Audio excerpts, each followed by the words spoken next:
friends, how are we today? I'm so excited to be reading a story to you today. The story I'm going to be reading is Sophie's Masterpiece by Eileen Spenelli.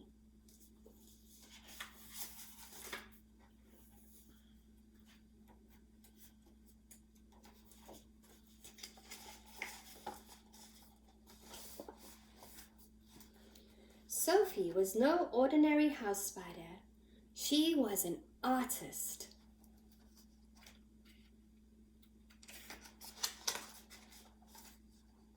She spun webs more wondrous than anyone had ever seen. Her playmates called her incredible. Her mama was so proud. Someday, they said, she is going to spin a masterpiece. When Sophie arrived at the age when a young spider must strike out on her own, she moved to Beckham's boarding house.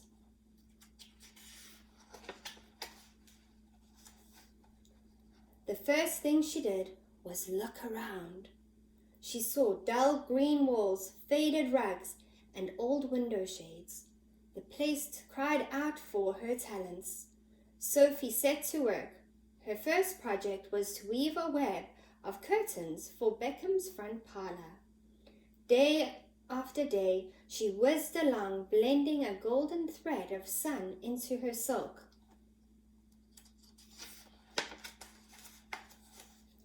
Then one day, the landlady noticed her and screamed, "I'll have no spiders in my parlor!"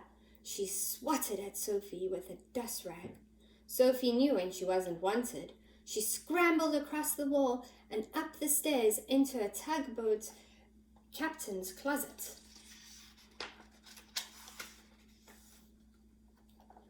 When she finally settled down, she looked around and saw nothing but grey. Grey shirts, grey pants, grey sweaters. The captain needs a new suit. Sophie decided something bright, blue like the sky. She began to spin patiently, a sleeve, a collar. One day the tugboat captain caught Sophie at work. He screeched, "A spider!" Then he climbed into the windowsill and out to the roof. Sophie did not want anyone falling off the roof on her account. She scuttled out of the closet, down the hall, and into the cook's bedroom slipper.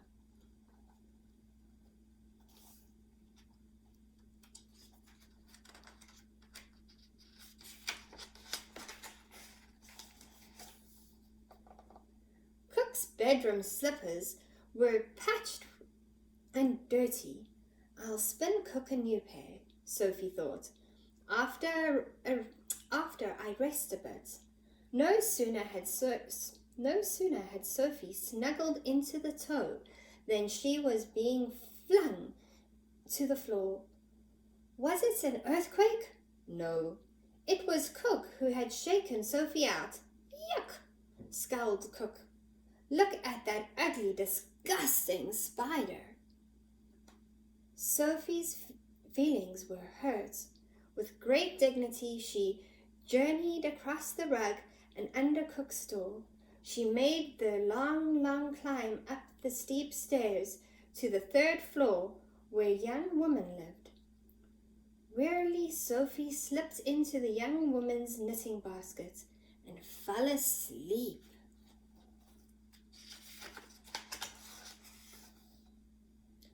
By this time, many spider years had passed. Sophie was older. She only had energy to spin a few small things for herself. A tiny rose pattern case for her pillow, 8 colorful socks to keep her legs warm, but mostly she slept.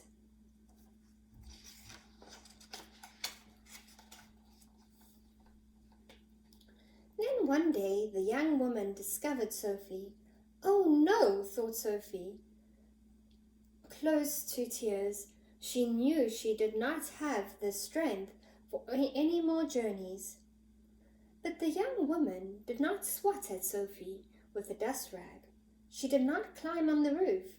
She did not say that Sophie was ugly. She simply smiled.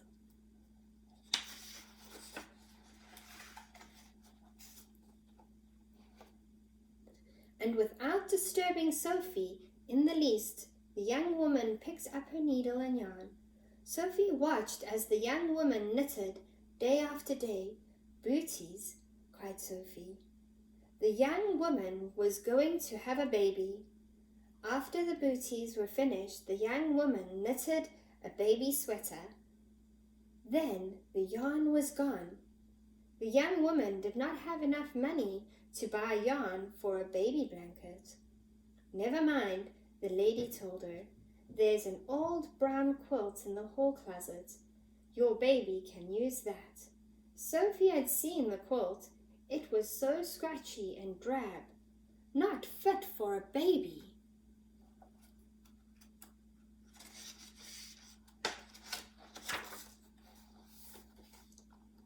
Sophie knew the answer. She would have to spin a blanket herself. In her young days, this would not have been a problem, but Sophie had grown frail and weak. The baby was due any day. Could Sophie complete the blanket in time? She climbed out of the yarn basket. She traveled to the wide windowsill. Strands of moonlight fell into the room. "Excellent," she thought. "I will weave those strands into the baby's blanket." Sophie began. As she spun, new ideas came to her. She worked them into the blanket. Snippets of fragrant pine, wisps of night, old lullabies, playful snowflakes.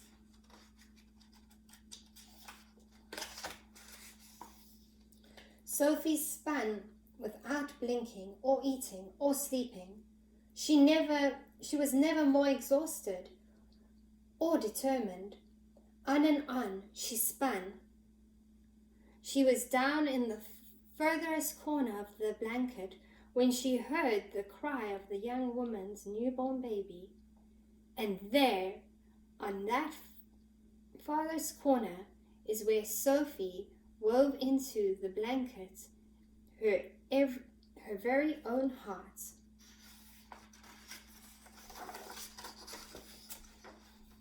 The end. I hope you enjoyed our story about Sophie and her masterpiece. So, today we are going to be catching another bug. And yes, friends, you guessed right. We are catching the spider today.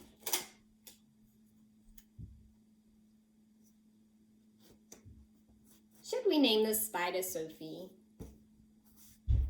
Like the spider in our story. So some fun facts about spiders. How many legs does a spider have? They have 8 legs. And some spiders have 8 eyes. That is a lot of eyes, friends. Spiders like to eat insects. They spin their webs and they catch different insects so that they can eat them. Spiders weave their webs from silk. The other insects that we have learnt about this week so far is the ant, the snail, the worm, and the grasshopper. Do worms have eyes? No. What do snails need to make their shells nice and hard? That's correct, friends. Calcium. What do grasshoppers eat? Plants and leaves.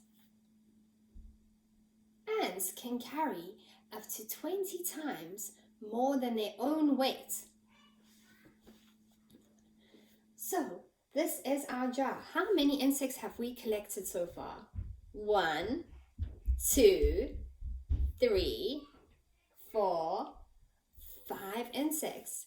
Well, I really had fun reading with you guys today, friends, and I hope you join me again for another story. Have a great day, friends. Bye!